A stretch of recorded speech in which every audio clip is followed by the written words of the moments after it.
오늘 말씀의 제목은 신앙 위기의 진단과 극복입니다. 오늘 말씀 제목 신앙 위기의 진단과 극복에 대해서 같이 말씀을 나누고 은혜 받는 시간이 되기를 원합니다. 우리 인생에 있어서 크고 작은 위기들을 만납니다. 인생이 잔잔하게 항상 평온한 것이 아니고요. 풍랑이는 바다와 같이 물결이 치고 바람이 불고 또 요즘처럼 날씨가 춥잖아요. 혹한이 오기도 하고 뜨거운 또 폭염이 오기도 하고 이러한 날씨와 같이 우리 인생에 있어서도 여러 가지 위기들이 찾아옵니다. 건강의 위기도 찾아오죠. 몸이 아픈 데가 생기기도 합니다. 그런데 중요한 건 진단을 잘 받아야 돼요. 제가 무슨 병원에서 나온 거 아니고요. 무슨 한의원 여기서 나와서 홍보하는 것도 아니고요. 하나님의 말씀을 우리가 적용하고 전하는 목사로서 말씀을 드리는 겁니다. 우리가 몸이 아프면 그 몸이 아픈 것을 진단을 잘 해야 돼요. 어디가 아프다 그러면 그 배가 아프다 그러면은 배가 아픈 것을 진단을 잘해서 혹시 위가 무슨 이상이 없는지, 눈이 아프고 눈이 안 보이면 뭔가 이상이 어떻게 문제가 뭔지 그 문제를 바로 진단을 하고 그리고 치료를 해야 됩니다. 그래야 치료가 되죠. 가장 안 좋은 경우는 어떤 경우냐면 진단을 제대로 내리지 못하는 거예요. 그래서 어디가 아픈지도 모르고 있다가 나중에 큰 병이 걸려가지고 손을 쓸 수 없게 되면 그때는 참 문제가 아주 심각해집니다. 우리 신앙에 있어서도 마찬가지입니다. 우리 신앙에 있어서도 문제에 대한 위기의 사인이 와요. 그 문제에 대한 어떠한 사인과 그런 신호들이 오는데 그 신호들을 무시하고 넘어가다 보면 나중에는 우리의 믿음이 확 무너져 버리고 넘어져 버려요. 그러지 않기 위해서는 우리의 믿음을 잘 세우고 마치 건강을 유지하는 것처럼 우리의 신앙을 잘 유지하기 위해서는 진단을 잘 해야 돼요. 여러분 오늘 본문에 이 신앙의 위기의 그 신호가 세 가지가 나옵니다. 그 세 가지가 과연 우리에게는 없는가? 우리에게는 이 잘못된 신앙의 신호 세 가지가 과연 우리에게도 없는가? 살펴보고 있다고 한다면 바로 잡으면 돼요. 진단을 바로 했으면 치료하면 돼요. 회개하고 돌이키면 돼요. 그래서 오늘 신앙 위기의 진단과 극복 말씀을 드리고자 합니다. 이 민수기 11장은요. 시내산에서 1년 정도 머물면서 하나님의 말씀을 받는 그 다음에 일어난 사건입니다. 출애굽한 지 2년 2개월이 지난 상태예요. 꽤 초반에 있는 그런 상태죠. 그때에 여기에 배경을 두고 있습니다. 그러니까 1년 정도를 시내산에 머물러 있다가 3일 정도를 광야 쪽으로 걸어 나가다가 이제 문제가 생기는 내용이 오늘 본문의 내용입니다. 3일이에요, 3일. 3일 정도 가다가 이제 문제가 생기는 내용 오늘 본문 나옵니다. 그러면 이스라엘 백성들이 어떠한 잘못된 모습을 보였을까요? 첫 번째는 악한 말로 원망했다 그랬습니다. 오늘 1절이에요. 여호와께서 들으시기에 백성이 악한 말로 원망하매 여호와께서 들으시고 진노하사 여호와의 불을 그들 중에 붙여서 진영 끝을 사르게 하시매. 자, 신앙의 위기가 첫 번째는 어떤 게 신앙의 위기냐면요. 이 원망이 자꾸 나올 때, 원망과 불평과 짜증과 화와 이런 것들이 막 나올 때 생각해 봐야 됩니다. 와, 내 신앙이 지금 위기로 가고 있는 건 아닌가. 사인이라는 사실을 우리가 발견해야 됩니다. 지금 시내산에서 머물러 있을 때는 힘든지 몰랐어요, 별로. 왜냐하면 가만히 있어도 만나도 내려오죠. 먹을 것도 있죠. 또 자고 일어나고 또 생활할 수 있죠. 그런데 이제 구름 기둥과 불 기둥이 떠오르고 이스라엘 백성들을 광야로 인도해 가시는데 3일이 지났어요. 3일이 지나고 나니까 걸어가는 것도 힘들죠. 목도 마르죠. 막 모래바람은 불어오죠. 아이들은 힘들다고 막 울고 보채죠. 그리고 연세 많으신 부모님들은 또 걷는 것이 힘들어가지고 천천히 가자, 예, 천천히 가자. 그렇게 또 하면서 또 그분들을 또 모시고 또 가는 거예요. 힘들었을 겁니다. 물론 쉬운 게 아니에요. 그 광야에, 모래바람 부는 광야에 뙤양볕이 내리쬐는데 물론 구름 기둥으로, 이 구름으로 막아주셨다 그랬어요. 그늘은 물론 졌을 테지만 그래도 힘든 길이에요.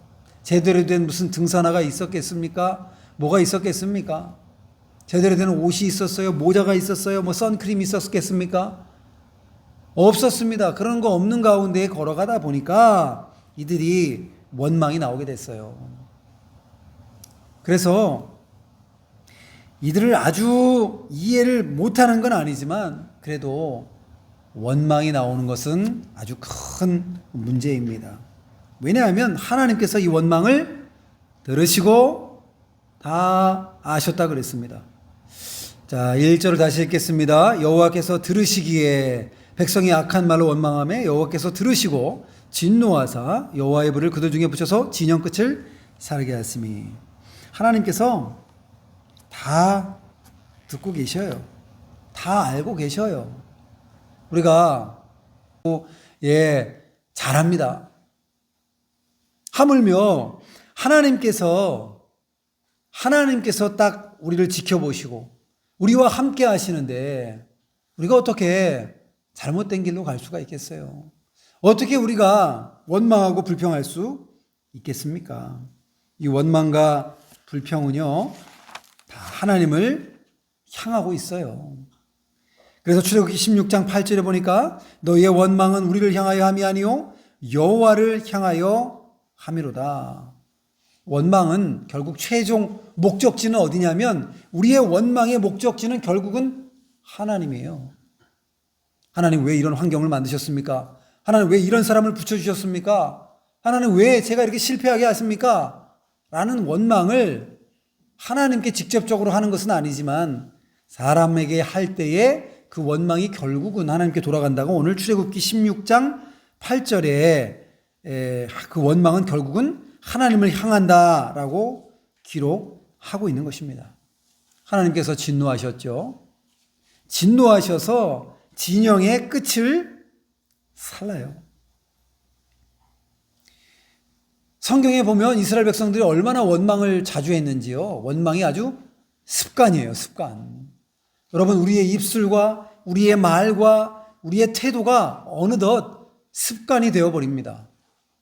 짜증내고 화내고 원망하고 불평하면 한 번 그렇게 되면 두 번, 세 번, 네 번 계속 반복적으로 그런 일이 생길 수도 있어요. 마음을 잘 다스려야 되는데 이스라엘 백성들이 민수기 14장 36절 이후에 보면요 12명의 정탐꾼을 이제 보냅니다. 근데 2명은 여호수아와 갈렙은 믿음의 눈으로 보고 신앙의 고백을 해요. 저 땅을 우리가 차지할 수 있습니다. 나머지 10명은 우리는 메뚜기와 같아서 다 밟아 터져서 우리는 죽을 거예요. 그 땅 결코 차지할 수가 없습니다. 이렇게 기록되어 있어요. 그 땅을 악평하여 온 회중이 모세를 원망하게 한 사람 곧 그 땅에 대하여 악평한 자들은 여호와 앞에서 재앙으로 죽었다 그랬습니다. 그러니까 원망하고 불평한 사람들은 결국은 가나안 땅에 들어가지 못하고 광야에서 죽고 말았어요. 오직 여호수아와 갈렙만 60세 이상이 된 사람 중에 그 사람만 들어가게 된 것이죠. 민수기 20장에는 물이 없어서 원망했어요. 그리고 민수기 16장에 보니까 고라당의 반역이 나오는데 고라당의 반역도 하나님을 향한 원망이에요. 그리고 민수기 12장에도 보니까 오늘 새벽에도 말씀드렸지만 미리암과 또 미리암과 아론이 모세를 원망하죠. 구스 여자를 취했다고 아내로 맞이했다고 그래서 원망하고 그러다가 결국 문둥병에 걸려버려요. 한센병에 걸려버려요. 하나님의 진노가 있습니다. 근데 중요한 건 하나님이 징계도 알고 보면 사랑이라는 거예요. 자, 여기 보세요. 진영의 어디를 살랐다 그랬습니까? 진영의 끝을 살랐다 그랬어요. 아니, 원망한단 말이에요, 저 백성이? 하고선 중앙부터 시작해서 큰 불을 내가지고 많은 사람들이 죽고 쓰러졌다고 한다면 하나님은 그냥 무자비한 하나님, 아주 그냥 진노의 하나님으로 우리가 생각할 수 있는데, 진영에 텐트를 쫙 쳐놨어요. 근데 한쪽 끝에 불이 나게 하신 거예요.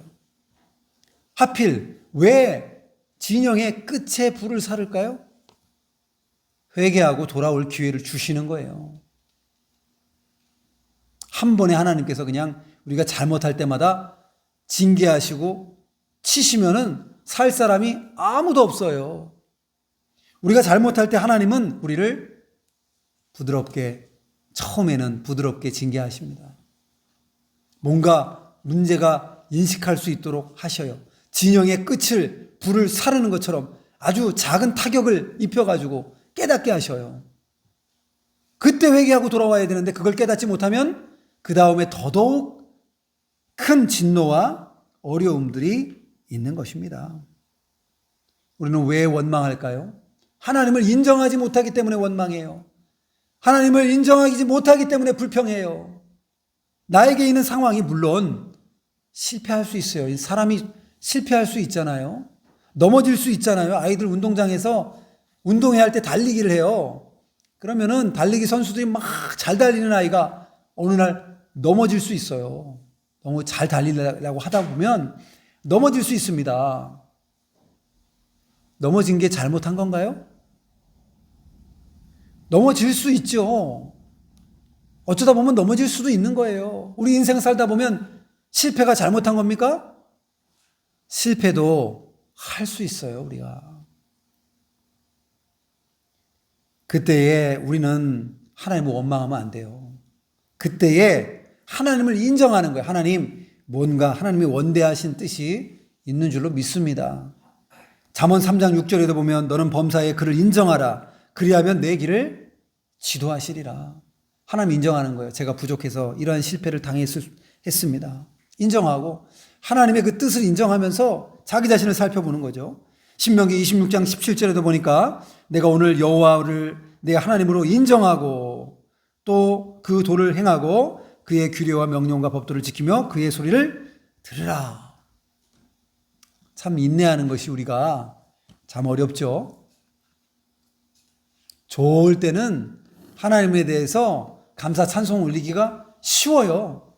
좋을 때는. 그런데 분위기가 안 좋을 때, 뭔가 어려움이 닥칠 때, 그때는 하나님 인정하기가 상당히 어렵습니다. 그때도 우리는 인정해야 돼요. 하나님, 뭔가 하나님의 원대하신 뜻이 있는 줄로 믿습니다. 그렇다고 해서 우리의 실패를 다 하나님 탓으로 돌리면 안 될 거예요. 아니, 하나님이 저 실패하게 하셨죠? 하나님 탓이에요. 전 몰라요. 이러면 안 되고, 제가 부족해서 이런 실패를 만났지만, 그러나 하나님 이 또한 다 하나님에 합력하여서 선을 이루시는 하나님이심을 믿습니다. 전하 위복하게 하시는 하나님을 믿습니다. 하나님이 반드시 악을 선으로 바꿔주실 줄로 믿습니다. 이런 믿음으로 우리가 나가야 돼요. 이스라엘 백성들이요, 홍해를 건넌 다음에 원망할 때까지 걸린 시간이 며칠인지 아십니까, 여러분? 출애굽기 15장 22절에 보니까 물이 없다고 사흘길을 걷다가 원망했어요. 좀 전까지만 해도 홍해를 갈라서 홍해 그 바다를 건너가지고 오고 하나님의 놀라운 기적을 경험했던 그들인데, 아니 글쎄 3일이 지나니까 그냥 원망이 그냥 막 나와요. 홍해를 건넌 다음에 이들이 어떻게 했냐면 미리암을 앞세워가지고 노래를 부르고 하나님을 찬양하고 춤추며 기뻐하고 막, 여러분 얼마나 좋았을까요? 우리를 막 따라오는 그 군사들이 있었는데, 만일에 우리가 하나님이 그냥 양평에 있는 그 강을 다 건너게 하시는 거예요. 강을 갈라가지고 거기를 쫙 건너는데, 글쎄 그 강으로 군사들이 따라오려고 하다가 그냥 강을 확 물이 덮쳐지게 해가지고 다른 나쁜 사람들을 다 죽여버렸어요. 우리가 얼마나 기쁠까요? 하나님 역시 살아계신 하나님, 놀라운 하나님, 기적의 하나님, 참 감사합니다. 그러지 않았을까요? 근데 고작 3일이 지나고 나니까 원망이 나와요. 3일. 작심 3일이에요. 우리가 원망하고 불평하는 경우들이 많이 있고요. 다스리려고 해도 다스려지지 않는 경우가 또 많이 있습니다. 그럴 때에 해야 될 건 뭐냐면 부르짖어야 돼요. 여기에 2절입니다. 백성이 모세에게 부르짖음으로 모세가 여호와께 기도하니 불이 꺼졌더라. 회개하고 바로 서고 그리고 부르짖어야 돼요. 이거 물론 모세에게 부르짖었지만 하나님께 부르짖어야 돼요. 회개하고 바로 서면 우리의 원망도 감사로 바꾸어지는 것입니다. 그리고 우리가 바꾸어지도록 힘써야 돼요. 내려가는 거는 그냥 내버려둬도 내려가요. 그죠? 물이 흘러가는 거는 내버려둬도 높은 쪽에서 낮은 쪽으로 그냥 물이 흘러가요. 내버려둬도. 우리가 신앙에 있어서 밑으로 내려가는 거는 쉬워요. 올라가는 게 어렵죠. 올라가는 게. 그 물살을 거슬러 가지고 연어가 올라가는 것처럼 올라갈 때 얼마나 힘들어요. 그래도 우리는 힘써서 올라가야 합니다. 원망을 감사로 바꾸는 여러분들 되시기 바랍니다. 이 첫 번째 신앙의 위기. 원망이 자꾸 여러분 입술에서 나가고 원망하는 마음, 불평하는 마음, 화와 짜증이 막 올라오면 내 믿음이 참 위기에 지금 봉착했구나. 위기에 닥쳤구나 라는 사실을 여러분 알고 그 진단하고 바로 회복을 해야 되겠습니다. 두 번째는요. 이 섞여 사는 무리들과 동화될 때 이거 오늘 3절에 보니까 그곳 이름을 다베라라 불렀으니 이는 여호와의 불이 그들 중에 붙은 까닭이었더라. 이 다베라는 불사람이라는 뜻이었어요. 4절에 보니까 그들 중에 섞여 사는 다른 인종들이 탐욕을 품음에 이스라엘 자손도 다시 울며 이르되 누가 우리에게 고기를 주어 먹게 하랴. 우리가 애굽에 있을 때에는 값없이 생선과 오이와 참외와 부추와 파와 마늘들을 먹은 것이 생각나거늘. 이들이 원망하고 불평했던 그 이유가 뭐냐면 여기 보니까 섞여 사는 다른 인종들이 탐욕을 품음에 이스라엘 자손도 다시 울며 이르되. 아니 옆에서 어떤 사람들이 막 그냥 원망하고 또 울고 불평하고 그러는 거예요. 그럴 때 이스라엘 백성들도 같이 동화돼요. 같이 따라가게 돼요. 이들이 누군가 출애굽기 12장 38절에 보면 여기에 수많은 잡족이라 그랬어요. 잡족. 이 잡족이라는 표현이 좀 강하죠. 그죠? 성경에. 이 잡다한 족속들이 막 모여 있는데 이 사람들이 야곱이 70명이 이집트 땅으로 들어오잖아요. 그럴 때 따라왔던 사람들이에요. 따라왔던 사람들. 그들 중에는 믿음이 없는 사람들도 있고 그 야곱의 종들이에요. 종들. 그런데 이들이 나중에 인원이 많이 늘어났을 것이고 인원이 많이 늘어났을 것이고 그리고 또 이스라엘 백성들이 하나님이 놀라운 기적의 역사가 있는 것을 보고 그 다음에 얼떨결에 애굽 사람들 중에서도 와 하나님이 정말 대단하신 분이구나 라고 하면서 따라간 사람들도 있을 것입니다. 네, 우리 김문화 선생님은 허리가 아프셔서 왔다 갔다 하시는 거죠? 네, 불편하셔서 그러신 것 같아요. 뒤에 분들은 좀 이해해 주시고 아마 앉아있기가 힘드신 것 같아요. 그래서 참여하셨으니 감사한 일이고요. 자, 그런데 여기 보면 애굽 사람들도 따라 나섰고 이 잡족들이 있었어요. 주위에 있는 섞여 사는 무리들이 있었어요. 믿음이 없는 사람들이 있었어요. 이 사람들이 원망하는 거예요. 불평하는 거예요. 그럴 때에 이스라엘 백성들도 막 거기 동화가 돼요. 마음이. 옆집에서 막 울고 막 불평하는 소리 듣고 옆에 와가지고 글쎄 집에 찾아와가지고 또 원망하고 불평하는 소리 들으면 나도 모르게 함께 동화가 돼요. 오늘날 우리도 세상에 살면서 이런 경우들이 많이 있습니다.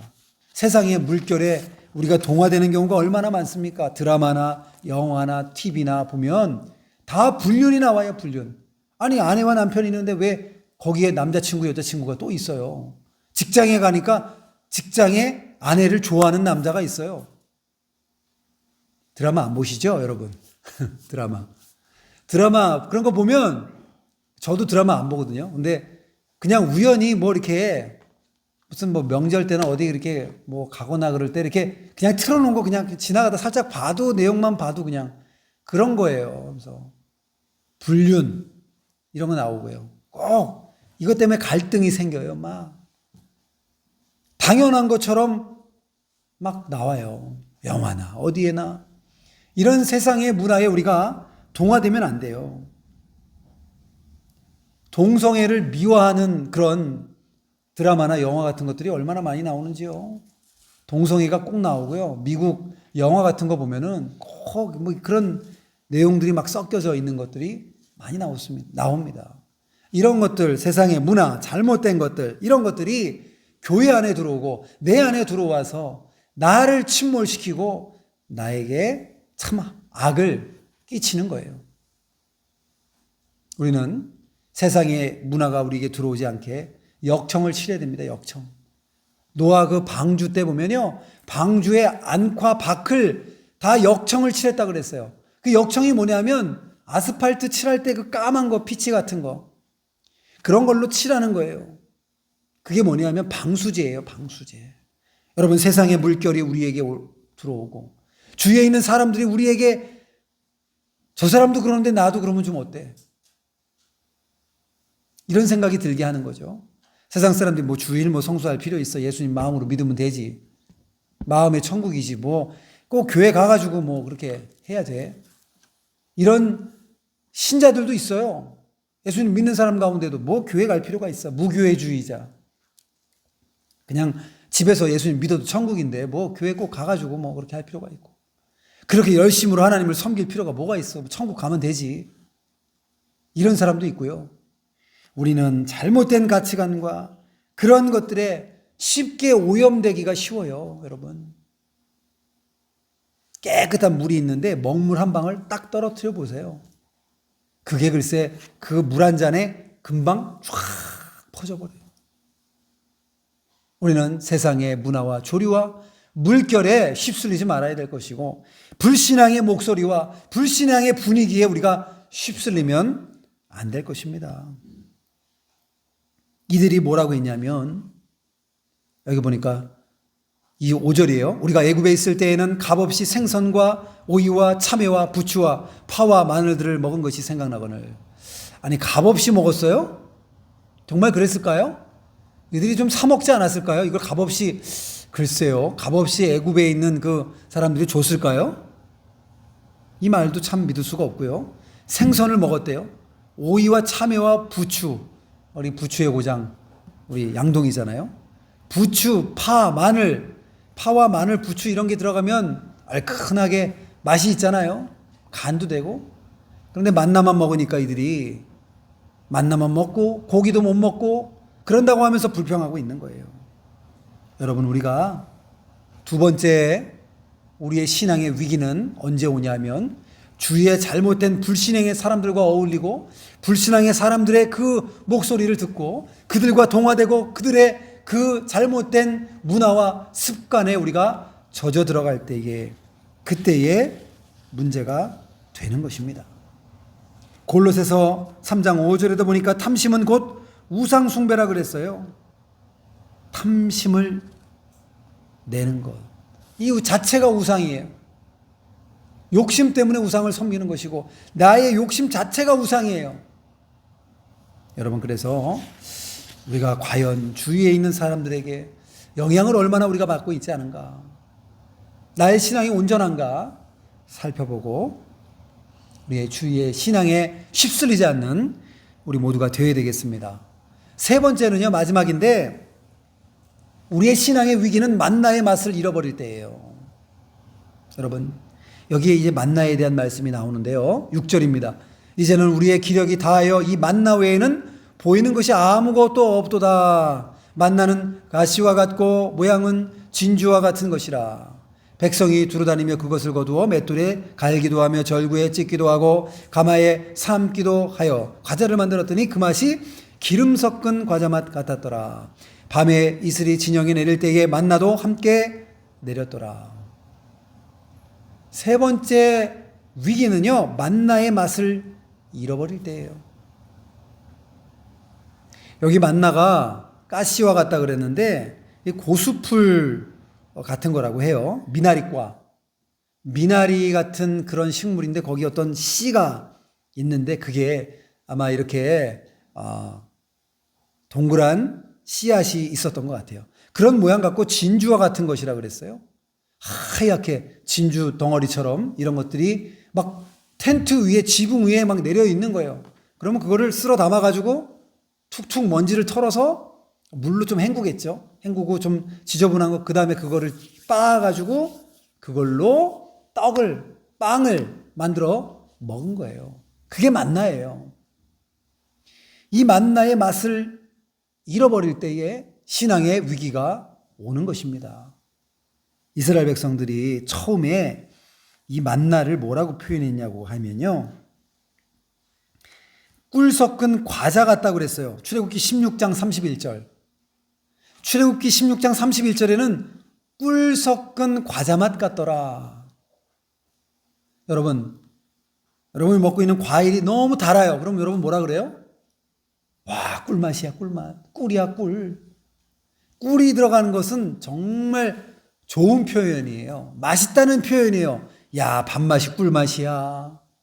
그럼 밥이 아주 맛있다는 거예요. 달다는 거예요. 만나가 처음에는 꿀 섞은 과자 맛 같다 그랬어요. 꿀이 얼마나 좋아요. 그랬던 이스라엘 백성이 오늘 본문에 뭐라고 그러고 있습니까? 기름 섞은 과자 맛이라 그랬어요. 꿀 섞은 과자에서 기름 섞은 과자가 됐어요.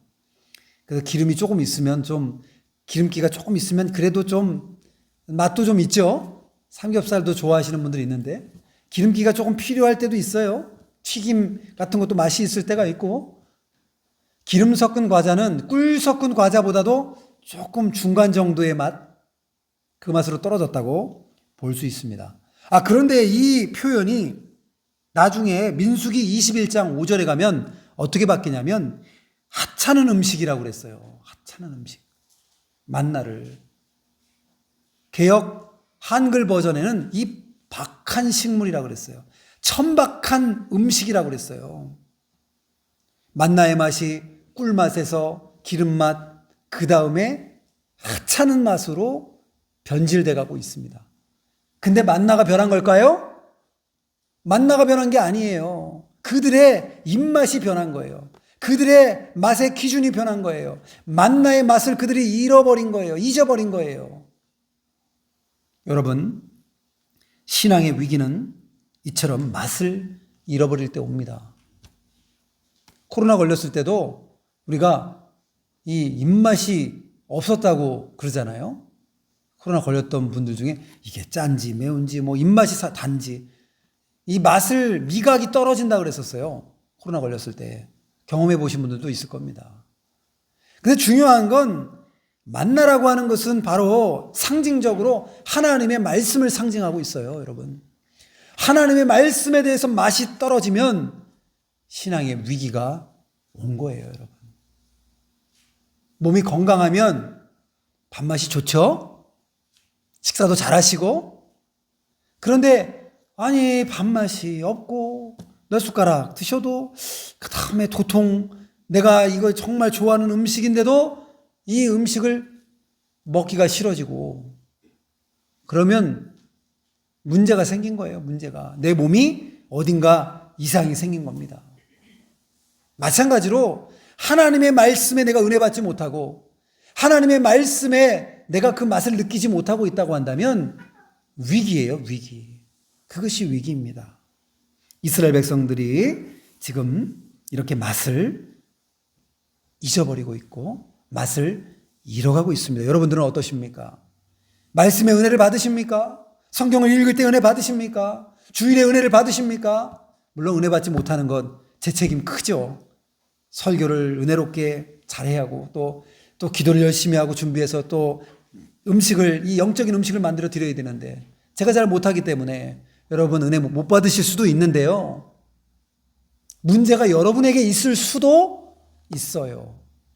여러분이 준비되지 못하고 여러분의 만나의 맛을 잊어버리고 잃어버리고 입맛이 달라져서 그럴 수도 있는 것입니다. 언제 우리는 맛을 잃어버립니까? 병들었을 때의 입맛이 없어져요. 아플 때. 여러분 큰 수술을 하고 무슨 암 수술 같은 큰 수술하면요. 도당체 항암 치료 같은 거 하면 도당체 드실 수가 없대요. 막 드시면 막 넘어오고 입맛이 아주 사라진다고 그래요. 내가 입맛이 사라진 것은 병든 증거예요. 영적으로 우리가 말씀의 은혜 받지 못하고 하나님 말씀이 그냥 밋밋하게 그냥 그런 거지 이렇게 된다고 한다면 신앙에 우리가 문제가 생긴 거예요. 여러분 주일에 생명 걸고 목숨 걸고 예배를 드려야 되고요. 말씀의 은혜를 받고 말씀을 먹고 힘을 내서 살아가야 되는 거예요. 이 병들거나 몸이 아플 때 입맛을 잃어버리고요. 두 번째는 배부른 사람 입맛 없어요. 그죠? 아니 결혼식이 있어가지고 점심때 지금 친구 딸의 결혼식이 있어가지고 뷔페 집에 가가지고 음식을 잔뜩 배부르게 드셨어요. 근데 저녁에 또 결혼식이 있네요. 저녁에 또 친구의 아들이 결혼식이에요. 거기 또 뷔페집에 또 갔어요. 또 음식이 너무너무 좋아요. 그런데 이미 배가 많이 불러가지고 좀 전에 한두 시간 전에 먹고 왔단 말이에요. 그러면 거기서 음식을 또 드실 수가 있어요? 없어요? 없죠. 조금만 그냥 디저트만 조금 드시고 말 거예요 아마. 배가 부를 때 입맛이 없습니다. 여러분 내가 영적으로 배부를 때 입맛이 없어요. 내가 세상에 배부르고 세상의 가치와 세상의 것들로 채워져 있으면 하나님의 말씀이 달게 느껴지지가 않고 그 말씀이 나에게 다가오지가 않는 것입니다. 입맛이 없어요. 왜냐하면 세상 것으로 내가 다 채워져 있는데 하나님 말씀 들어갈 곳이 없어요. 그래서 우리가 배부르면 안 되고요. 갈급한 마음으로 하나님 말씀을 사모해야 되겠습니다.